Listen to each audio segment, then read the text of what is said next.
Že já osobně, tak prostě, víš co, já mám třeba jakoby shakery. To tady nezmiňuji jakoby jako reklamu, jo, ale tak dám taky porovnání, jo. Já mám tady shaker. A je plastový, celý život takový prostě piju z plastových třeba shakerů, víš co. A tak. A jakoby u toho skleněného si řeknu, že ty plastový mi vždycky přišly v pohodě. To skleněný je takový jakoby těžký prostě, víš co.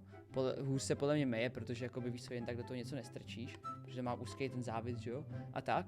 Ale je to jakoby o preferenci, no. Jakože chápu, že si někdo pořídí určitě to skleněný. Protože za prvý je to takový kvalitnější, že jo, přece to sklo, pak ty mikroplasty, pokud někdo je takovej, tak prostě si dá z toho skla. A zároveň reálně, když si tam třeba vychladíš tu vodu, tak ti může přijít i že chutná líp, protože jak je to skleněný a je takový prostě, já nevím, jak se to sklo jmenuje, ale takový to zablurovaný sklo prostě, tak super říkáš, to chutná kámo hory, víš co, a tak. Ale já osobně preferuji jakoby právě tyhle věci, no. Ale jako, já jsem měl tu od Biggyho a pár dní jsem to používal, pil jsem z toho vodu, no.